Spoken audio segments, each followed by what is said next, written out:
Be gentle, ready to forgive. Never hold grudges.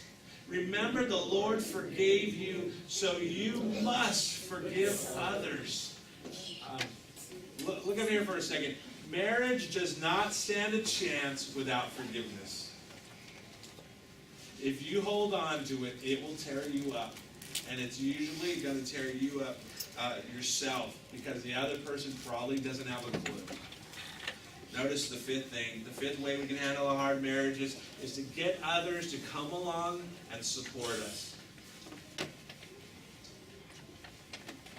To get others into our life who are going to come around us and support us. We should never try to face marriage or life alone.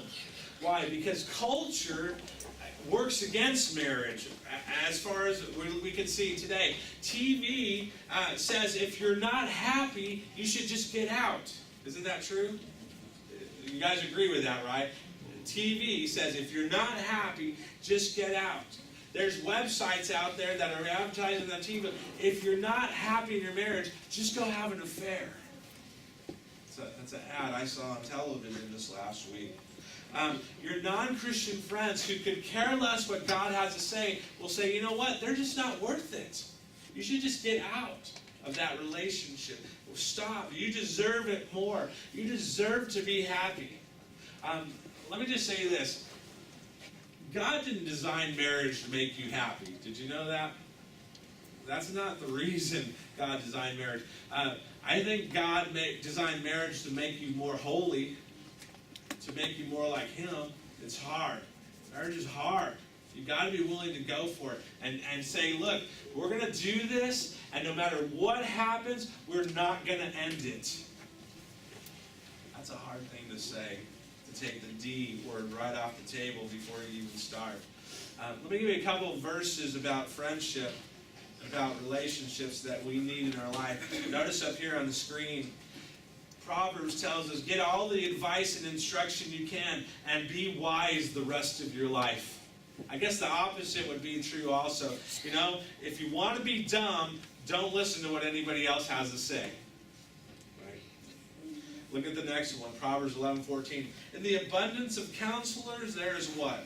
Victory. I love this next verse, Proverbs 27:17. As iron sharpens iron, so one man sharpens another.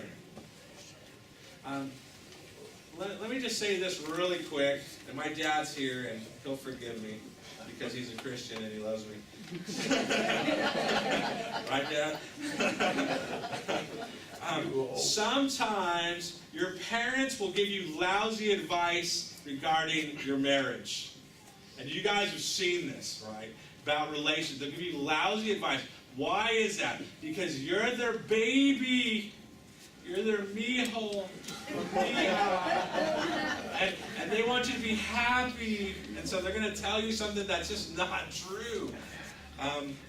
We need somebody to just come along and be flat out honest with us, right?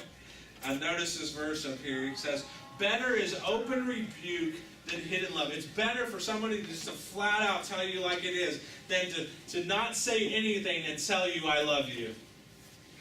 Notice it says, wounds from a friend can be what? Trusted. Right. At Elevation, one of the things that I see our church continuing to do and continuing to grow into is us to be a place where marriages are healed. Does that make sense? Where dead relationships are strengthened and encouraged and challenged.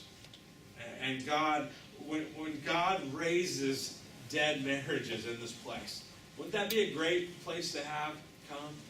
And your friends, they can come here and they can learn about God, and God can do some awesome stuff in their life. You and I need God, because marriage is hard. Look at this next verse up here. Matthew 19:26 says this, humanly speaking, it is impossible.